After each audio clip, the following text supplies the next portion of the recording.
Hello everyone, it is Hadassah Damien and Pippi Kessler. And this is Have a Nice Life, a money and career podcast for the rest of us. So you, my friend, can figure out how to have a great life without letting the grind of a job or mounting inflation get you down. Hadassah is a financial coach, and I'm a organizational psychologist, and I do career coaching and leadership coaching. And we have combined forces on a workbook that has the same name, and you can follow along in the workbook while you're listening to the podcast. Or you could just listen to the podcast, do whatever is best for your brain. What we're doing in both the workbook and the podcast is that we're taking you through a set of exercises that use design thinking to help you figure out what you want and need for your career and finances without getting stuck from shame or getting super overwhelmed. We talk throughout the workbook and the podcast about the realities of trauma, privilege, capitalism, and systemic barriers, and other factors that a lot of career and financial advice leaves out. So we're not going to pressure you just to believe in yourself from a dead stop. We're going to focus on actual tactical steps that you can take to feel better and feel more clear. Dun, dun, dun, dun. Yes, after much discussion, Pippi and I came to the shared understanding that if you don't talk about trauma and privilege and capitalism and all this other stuff, then you're just giving slightly hollow advice that doesn't acknowledge the lived realities of most people. So here we are trying to make something that you and we could use. So in our first episode, we introduced the project, we gave you some of our backstories and why we're even here talking about work and money in the first place. So go back and listen to that or read the workbook if you want more details about us. But super short, we're both queer people who have had tumultuous lives and completely sideways up chutes and ladders pathways to finding work that we like, that's sustainable. But heck yeah, we got there. So you're going to learn more about us as we go, but you're going to learn even more about you, not to be cheesy, but that's the point of this work, because we want you to learn ways to discover what you want and need from the work part of your life. In this project, there's going to be this theme that comes up a lot where we're encouraging you to work on things that you can control. When we're going to talk about stuff you control, we'll be giving you exercises that are focused on you having as much say as possible in your life. So ways to focus on what you want to need, what you prefer, what your options are, etc. But before we get there, we felt it was important to explore the systems we're in that we can't control. Why we want to do that, again, is that a lot of mainstream career and money advice, it goes directly to individual blame, right? There's a lot of direct or indirect statements like it's your fault if you're broke, or it's your fault if you hate your job, or you didn't manifest hard enough, like insinuations that somehow it's only you. And this is just so wrong, but it's also unhelpful.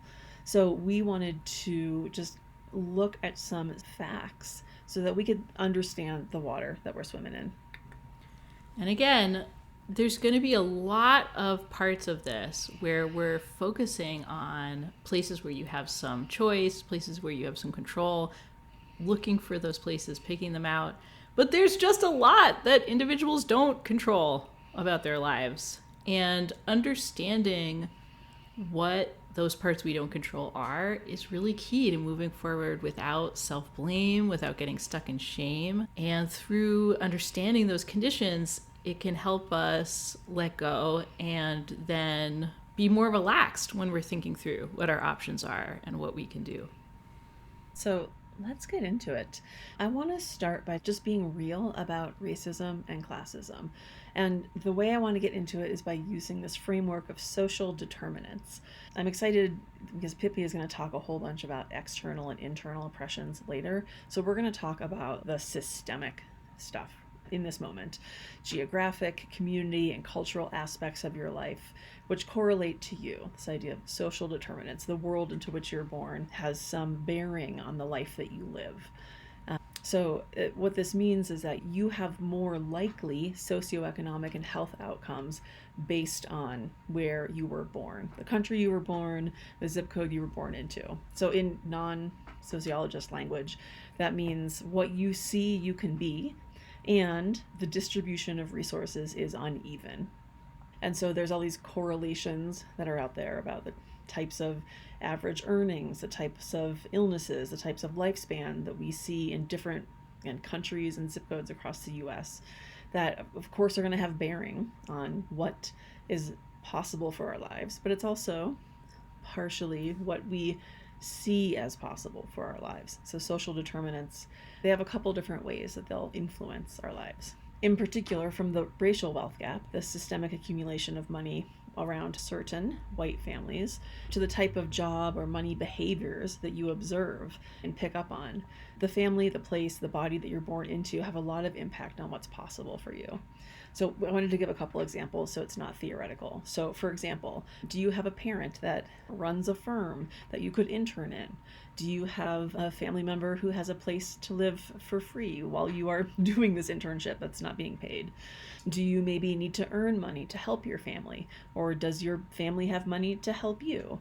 Do you not really worry about retirement or needing money if you're not able to work because your family has money to help you with? Or you're certain of that, or you suspect it's true. Do you need to get a good paying job with great healthcare ASAP because you have healthcare needs and no other way to pay for them?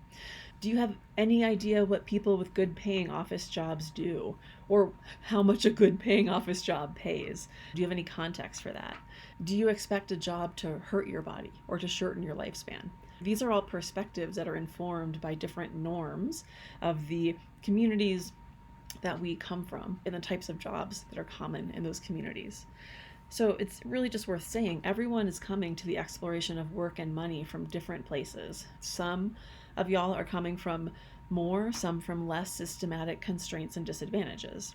And these can absolutely impact our willingness to create ideas about our future. So it's not just what you see you can be or what you see you can imagine, it's what you are willing to even consider imagining. And this is also where some of these constraints start to come back around. More on that specific later, but our hope is that the exercises in this book should help you work with where you are at today, even if you've never gotten to or even wanted to think about a future that's less desperate or less socially determined. And here, I think it makes sense just to talk really briefly about what I think of as toxic othering. Sometimes we see people go in the direction of saying other people have it way harder than me, and so I shouldn't actually try to think about having a different life or a better life. It's already good. It's already better than the absolute most challenging situations. I just need to spend all my time and energy helping people and none on myself, none imagining my situation to be different. And we are not into this approach. It seems like saviorism, even if you're not coming from an outsider perspective. And it also excuses you of the work from getting into the weeds of improving your life. So one thing that we think is true is that if other people deserve a workable and stable life where their needs are met and they get to be creative and curious and culturally aligned about how they want to be, so do you. And that's going to apply whoever you are. Amen. So one thing that both Hadassah and I think a lot about is that it can be really hard for lots of different people to figure out work and money stuff. Like a big range of people. It's not like a niche experience that almost never happens. It's like lots and lots of people really struggle to figure out work and money stuff. It can even be really hard for cis, white, rich, straight guys to know what they want to be when they grow up. And if you're a straight, cis, white, straight guy listening to this who's struggling to figure out what you want to be when you grow up, fair enough. But for any of us who have any subjugated identities, any of us who are queer, raised poor, BIPOC, trans, disabled, who are any religious background other than Christian, whose first language is anything other than English, etc., this can be even harder. And part of why the phrase social determinants can be really helpful is because it's describing the core of how our identity impacts our destiny. We live in a culture that pretends that our life outcomes are solely a result of our individual effort. And what that's denying is that behind the scenes, our odds are being manipulated by socially created factors. The family that we're from, our personality. So if you're hearing that somebody's judging what someone else's life has been like as, oh, they must just have a personality where they're not very ambitious, or they're not very organized, or they're not very creative, that could not be the only thing going on, because all of us are expressing both our personality and our environment, nature and nurture. Every person on earth is both nature and nurture. A word that we can use to describe unjust disparities between people's outcomes is oppression. It's a word that refers to systems that give people unfair advantages over other people based on our identities and histories. Oppression stops us from the outside in. So it's something outside of us that limits our lives. But then it can also stop us from the inside out. And when it's stopping us from the inside out, there's a word that can be helpful to know to describe that experience. The term internalized oppression, it's referring to the way that we sometimes hear the voice of the oppressive system speaking from inside our own mind. It's like the call is coming from inside the house. For many people, internalized oppression feels different to different people. For many people, what we'll describe about how it feels to hear the voice of the oppressive system speaking from within our own minds is that it can be really hard to feel safe openly wanting things. And that makes a lot of sense, because in a game where the rules are rigged, it's reasonable that you then plan to lose. And internalized oppression is part of sometimes what intensifies the depth of that loss. It can make it really hard to have dreams or plans or desires. It can make it hard to admit our dreams, even secretly to ourselves. Like, it could make it hard to journal about wanting something, because wanting things can feel like a setup for being humiliated or disappointed. And on top of this, all of us are former children. All adults are former children. And some children are raised by adults who ask them all the time about how they feel, and those adults have a lot of skill and a lot of time for hearing how these children feel in a non-judgmental way. But many children are instead raised by adults who act the opposite way. They override how they feel. They tell them whatever you're saying about reality isn't real. They encourage those kids to look away from their emotions or not bring them up or not say them. And many of us are also raised by adults with subjugated identities themselves. And we might have been explicitly taught by those grown-ups that our desires are dangerous, that our desires will embarrass us, and that we should try to keep our heads down and stay low and pay more attention to what other people want from us than to what we want from life. So if you were ever encouraged to focus on just try to get it right, what these other people want from you, and just keep your head down and don't cause a problem for other people, and that's the best chance that you have to have a good life, you might know what I'm referring to about how sometimes our grown-ups who raised us, how their experiences of getting really shut down by the unfairness of oppressive factors then get narrated to us as kids. If somebody asks you, what do you want to be when you grow up? That seems like that's a pretty simple question, but that's actually pretty hard for people of all ages. Again, there's a small number of people who are like, that's not hard, but that's pretty unusual. It can be hard for a lot of us to answer that question because, one, we don't know the future. It seems like it's asking us to think about what the future would be like. And especially if we've had experiences of the past sucking, it's hard to picture a future that doesn't suck. We might have had experiences of really wanting something and then getting our heart smashed, getting super disappointed. We might be missing a lot of information. So what Hadassah was describing about one of the ways that social determinants operate is that we can't be what we can't see. It means that we might be trying to picture a future where we never saw somebody do the thing that if we had seen it, we would know we wanted that. It can be hard to answer that question, what do you want to be when you grow up? Because the grown-ups who raised us discouraged us from asking like our hearts that question. They might have said, you're going to get in trouble if you follow that, and you need to try to be pragmatic and let those dreams go. Internalized oppression a lot of times is trying to tell us that thinking about what we want is foolish, presumptuous, hopeful in a silly way, or it's a setup for getting humiliated. And sometimes also we don't know what we want because the conditions have shifted over time and we just don't even know what we're working with anymore, what it makes sense to hope for. If you're a person who is listening to this and you're unsure of what you want to do next, or what you want to do right now, you're okay with us. And by us, Hadassah and I, we respect you. We believe in you. It's okay not to know. It's okay to know, but not know how to get it. You're okay with us wherever you're at, however you're coming to this. And in this workbook, we're going to give you a lot of tools to help you come closer to knowing and trying. None of us can really know our whole life path with certainty. And none of us also can control all of the big barriers and factors that might be in our way. But both of us really believe that we can come closer to feeling ready to make a leap, to feeling ready to make a guess about something, or to try our next idea. And that's part of what we control in a situation where a lot of things are out of our control.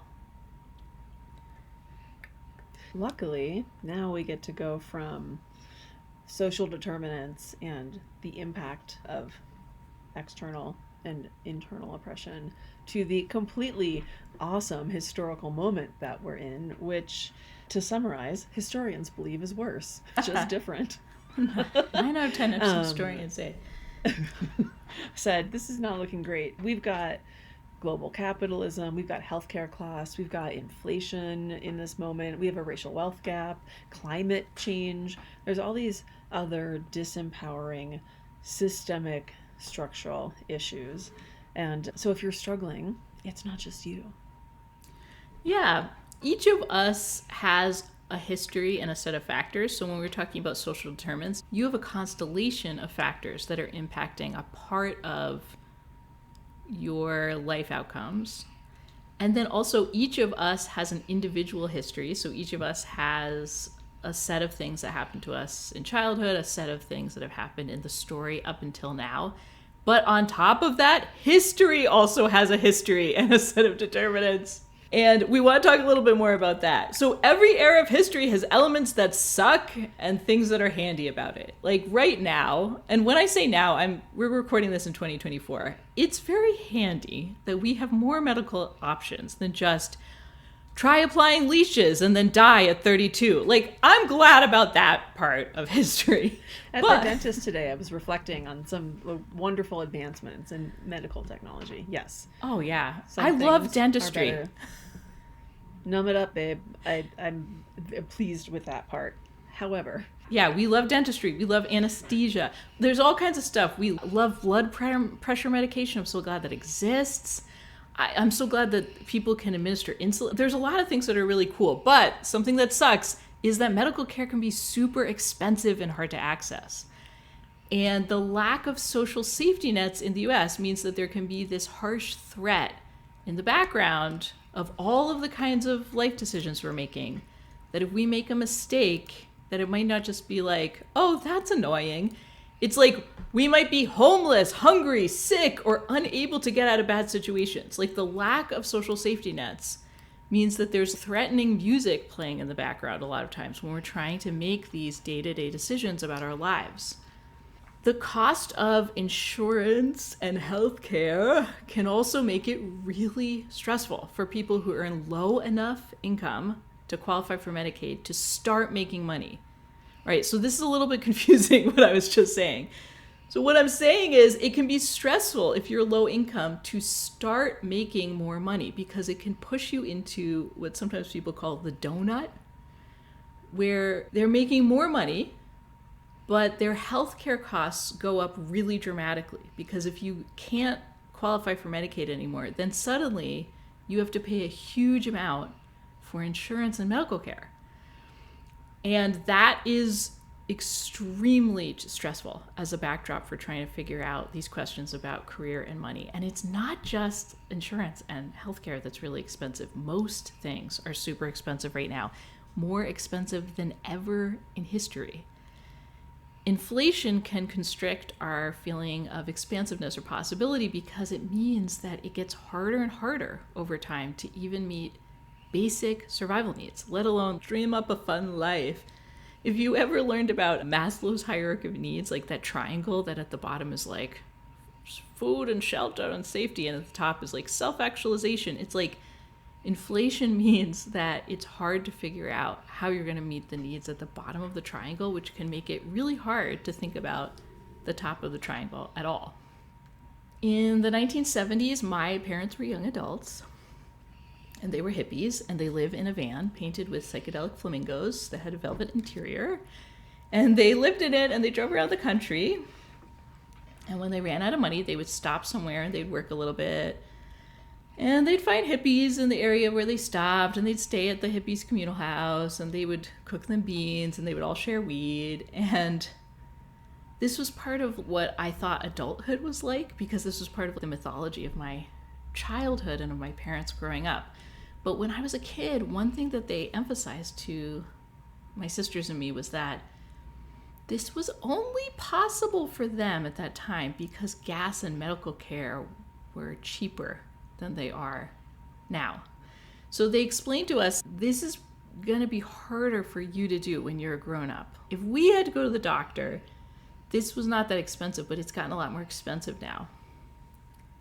And their van would break down all the time, but that was okay. And it's like they could work a little bit, and they could get the car repaired. They could have a really low food budget, and they could still eat, and they could still be okay. They also figured out at this time that they could easily get free buffet tickets in Las Vegas if they got really stuck. And also, they discovered that if you listen to a timeshare presentation, you can get a free hotel room, which is a trick that they still use to this day. Now that they are in their 70s, and it is no longer the 70s. They still do this. You should all try this. It's amazing. They'd be like, to us kids, they'd be like, listen, girls, things have changed a lot. And it's a lot harder to do that thing we did, even though people still do it. And that idea really made a big impression on me. But it was also hard for me to fully internalize, like deep in my subconscious, even though they had said that to me. There were things about them being able to live that way for so long that were about them, that was about like their personalities and their decisions, but there were also things about the moment in history that were not about them. There are always going to be lots of people in every era who, by choice or by force, have to make their lives work with really very little money, but there are ways right now that the harshness and tightness of that scenario is harder than it has ever been. And if you resonate with that, you're not imagining it. It's not that there's something wrong with you if you feel like you need more money over time to handle basic bills. That's what inflation is. And it's a historical phenomenon, not a personal one. The trajectories of our lives are dramatically impacted by our birth year. All the Chinese astrologers are like, I know, that's what I fucking told you. But I'm talking about like also the birth year in terms of the story of the economy. And I know that part of why I struggled a lot psychologically to figure out my own young adulthood was that I kept looking for the conditions that my parents had experienced 30 years before. I couldn't find the communal house that I thought was going to be there. It's like I was walking back and forth on a block looking for a restaurant that had closed. It's like, where's the house? Where's the communal house? I couldn't make it work as easily, just like working a little bit and driving to the next town. I couldn't figure that out as well. And I felt like I must be just like less creative and resourceful than them, but I was just living in a different time. And by the time I was a young adult, the drugs were a lot stronger and the rent was a lot higher, and I couldn't handle either of them as easily as my parents had. And that was a historical phenomenon. Dun dun dun. Globalization. Like Pippi's parents, I also had a van that I lived in and traveled around, but totally differently from Pippi's parents. I really used the van for travel, for touring, for temporary living in, for road trips, extended road trips, not my entire life. I also had an apartment that I would sublet, but still, the van was not my only home. And part of this was that had my van, was doing my Van Dyke years in like 2008 to 2014 or so. And I stopped frequently to work, but not to like hop into a farm for a couple of days or weeks. I had a job in New York City. And I planned the touring that I was doing around my friends' needs for their work. We triangulated the 2 weeks of the year that the most people could have the most time off. And I want to call out that for me, I was physically able and available to live in the van back when I could sleep on its like lumpy ass pull out bed. And I didn't have kids and I didn't have a ton of financial responsibility. And the point here is that it was both a specific personal era of my life. And I think, Pippi, you spoke to this about your parents. There was a moment in my life where my body needs, my money needs were low. And so therefore I could just do this van thing physically, personally. And there was a moment right after the 2008 recession kicked off when there were fewer jobs. There was a little bit more safety nets. There was a little more unemployment insurance and just other things for people who weren't working. And there was also less digital surveillance in the aughts than there is today. And so there was a social era of history that I was in that made it a little bit easier even than it is now, although I think not as easy as Pippi's parents' time, right? So this is not to say that you can't have an off-grid dream life. I think van life has become a vision because I think it calls back to these other periods in history when there wasn't surveillance and you could live more cheaply and you could have a small thing and you didn't have to have mounting healthcare costs, etc. But it really is harder now than 15 years ago for all of us due to increased costs. And I think it's worth calling out that at different points in life, and including times when your body has more specific needs, that you might need more money to be well than the happy hobo's life can supply. But just to stay in this globalization, historical shifting, on the one hand, there's now also 100% remote jobs. So you could be a digital nomad, right? You can add place agnosticism to your life. And there's some additional accessibility for people who want to do computer utilizing jobs. There's more better paying jobs that are more available if you want to and can do computer work. And on the other hand, good paying working class industrial jobs are way fewer in the US.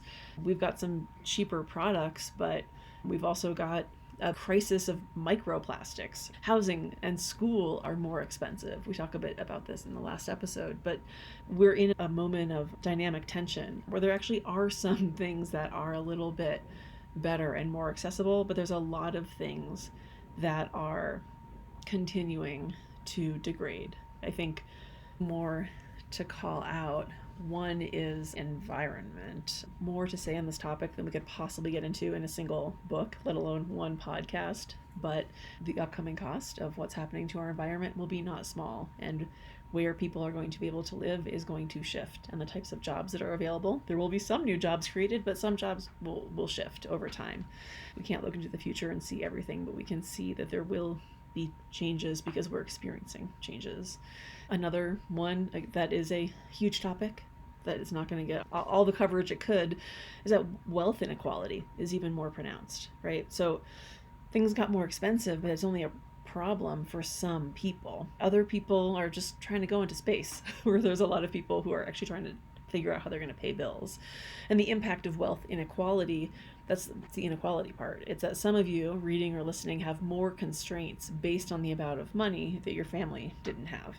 So you might be thinking about creating money to both move yourself forward, cover your life needs, but also help family or fill in gaps, like debt or loans, or just needs that you didn't get to meet yet, that you might have from not having money in the past. We're not bringing all this up to depress you. We're talking about all these factors like increasing wealth inequality, inflation, like the environment, all this stuff. We're bringing this up to free you from self-blame. If there are things about your finances or your job that are difficult for you to figure out right now, or if you're comparing yourself, either to people from another era or to yourself in another era of your life, like what Hadassah was describing about, that she had a season of her life when she could go live in her van, and a season of her life when that's not an option for her. What we're going to tackle in the next episodes is the "so what do I do?" that part about it. So don't despair, don't blame yourself, and let's keep going and get to work on figuring out how you can enjoy your life more, even in this tough time in history. In the next chapter, we're going to teach a framework to figure out your life, even through all of this context and all of these constraints and all of this difficult stuff that makes it hard to figure out what to do. So I'm going to leave us with a little pep talk. Some of you listening might be familiar with the Just Seeds Collective and their fantastic art, massive collection of art. Shout out Just Seeds. So my friend and I had both managed to acquire the same poster from Just Seeds. I'm looking at it right now in my studio, and it is a branch that seems to be in the wind. All the leaves are blowing behind it. It looks like there's some little leaves blowing off. There's a bird sitting on the branch facing into the wind, seems bravely. And so we've got this bird facing a windstorm, and then on the poster towards the bottom it says "face it." My friend and I, we both had this poster, and we'd be like, yeah, you just gotta face it. Like, the wind is in your face and you're not gonna get blown off this branch. You're gonna hang on no matter how hard the wind is blowing, because things are hard and life blows you around, but you're on that branch. And we would get agitated looking at the poster, but excited. And one day we were hanging out, her boyfriend popped in, and we're all in the room. He sees the poster, and he just goes, "Face it, you're a bird. You can fly." And it blew both of our minds, because neither of us had looked at that poster and thought about the option to leave the bad wind situation. We had only looked at the poster and been like, I'm in a terrible situation. The bird is in the wind and it's just gonna face it. And I tell you this story because you're a bird. You can fly. We are all in a situation where the wind is blowing. So on some of us much more strongly than others. But we do get to decide what branch we're on, or if we take a break, or if we go to a different tree. You're a bird and you can fly. So I leave you with that, and we are going to talk about how you figure out the other branches you're going to hop onto, or the other places you're going to make your little nest. And just a reminder that anytime we're focusing on what you can control, it never negates what we just said about the context. So when Hadassah's saying, you're a bird, you can fly, she's not saying the wind's not blowing, or that means like there's no, we're never saying that whenever we're focusing on Right. what you can control. But what we're going to get into next is that intersection about where that's right. could you fly if the wind was blowing really hard? Where could you go? Right. How could you fly? What are your options? The metaphor, we could keep stretching it. Like, the wind might mean that you can't fly as directly or as long as you might otherwise. Okay, you can't pretend the wind's not there. You have to acknowledge that it's there. But you don't have to stand facing the dust storm. You can turn your face. That's the point, right? We're in the context that we're in. We have to acknowledge it, right? Whether that is systemic issues, whether that is specific marginalizations based on identity. Maybe it's even situational. You got laid off a job and you've got your kids and you've got to figure out how to take care of things. You're going through just a personal transition, wanting to think about your life being different. Those are all happening in context. And context isn't everything. This is the dynamic tension we're going to hang out in for this series. It's both true that we are in context, and it is true that we can make choices about our lives. It's a hard one to hold at the same time, but we're going to hold it with you all. Thanks for flying with us. We'll see you next time. Hey.